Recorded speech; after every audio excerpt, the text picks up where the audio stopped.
Hoje eu me inscrevo para falar sobre o PL do veneno, cuja urgência está pautada hoje aqui na Câmara. Algumas reflexões precisam ser feitas. Em meio a tantos problemas no país, como o desemprego em massa, 20 milhões de pessoas passando fome, o aumento de mortes por Covid, a falta de renda do brasileiro, o custo de vida altíssimo, principalmente os alimentos e o combustível, e a prioridade dessa casa é facilitar o uso de agrotóxicos na produção de alimentos. Bolsonaro, em 3 anos, bateu recorde histórico de liberação de novos agrotóxicos, 1.517. A sanha é tão grande que querem até rever decisões técnicas da Anvisa de banimento de alguns rótulos, como o letal paraquat. Há uma pressão muito grande da bancada ruralista para liberar de novo o paraquat.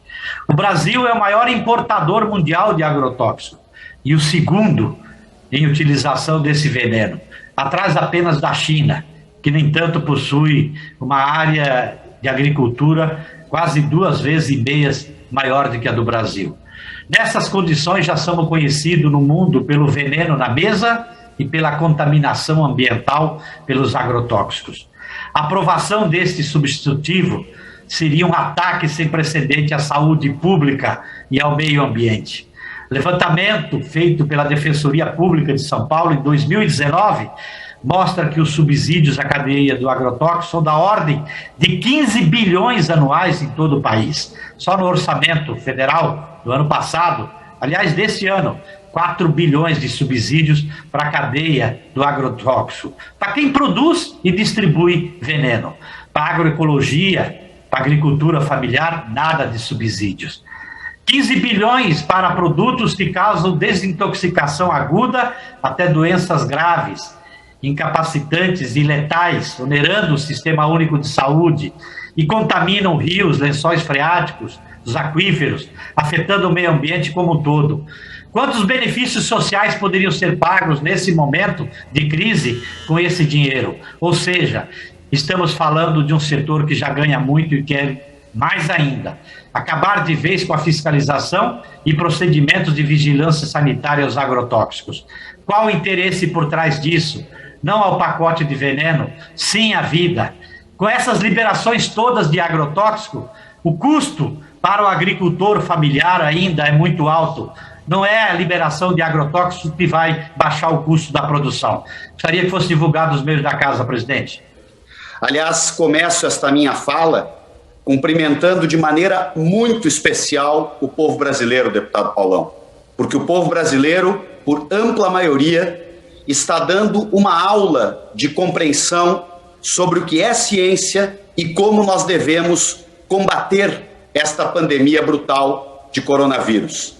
Parabéns aos brasileiros, aos cientistas, aos professores, aos profissionais do Sistema Único de Saúde, pela brilhante marca de termos chegado a mais de 80% da população com a vacinação em primeira dose e mais de 70% com a vacinação completa de segunda dose e já 24,5% tomando as doses de reforço.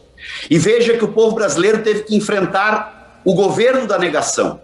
Veja que o povo brasileiro teve que enfrentar, para chegar a esta marca brilhante, deputado Pompeu de Matos, teve que enfrentar um presidente da República que passou o tempo inteiro combatendo as vacinas.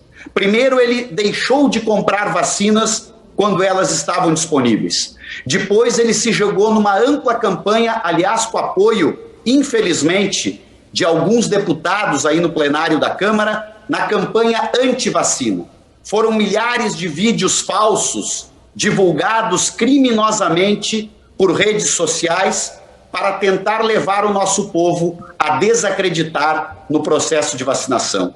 Vejam que até hoje nós temos um presidente da República que tem 4 filhos e nenhum desses filhos se vacinou contra a Covid. Ele muito menos. Ou seja, a família Bolsonaro é a campeã da propaganda contra a vacinação.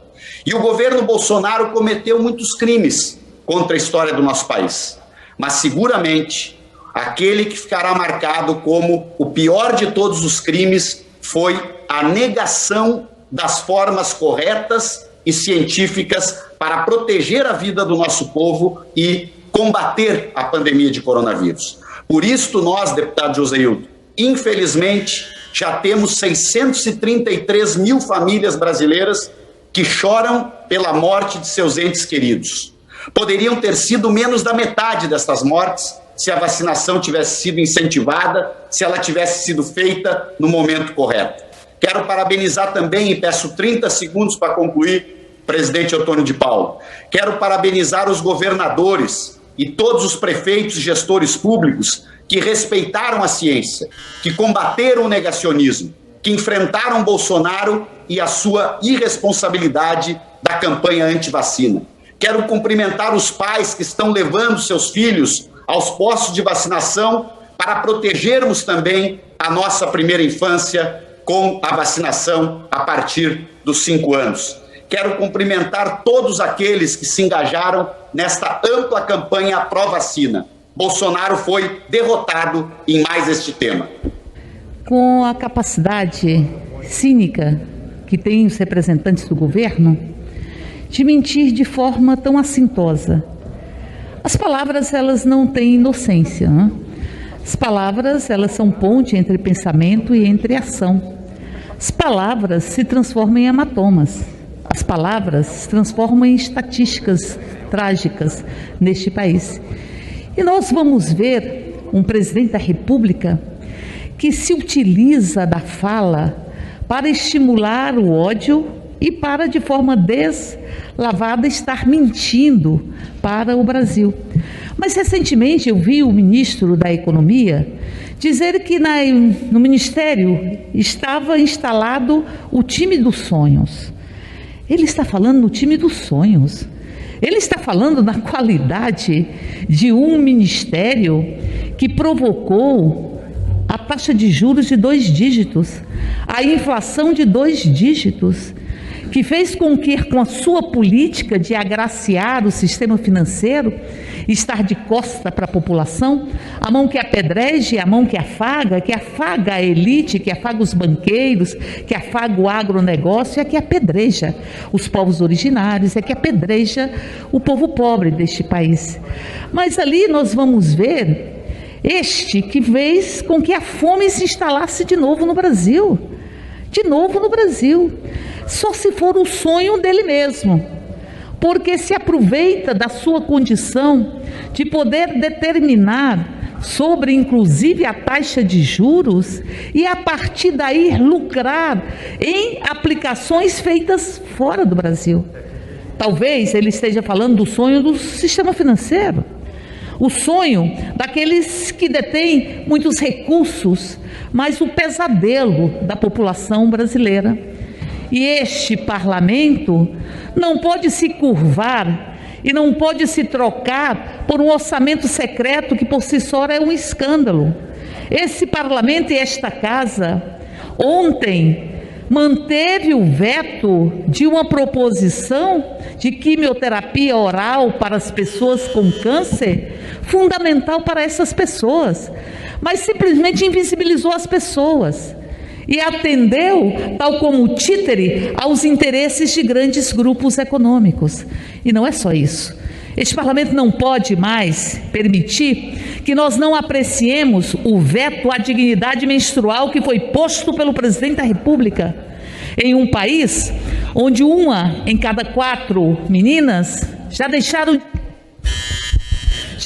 de ir à escola em função da pobreza menstrual, onde mais de 700 mil meninas não têm banheiros em casa ou chuveiros em condições adequadas, onde 4 milhões frequentam escolas onde pelo menos um item que aponta e reafirma a pobreza menstrual está presente.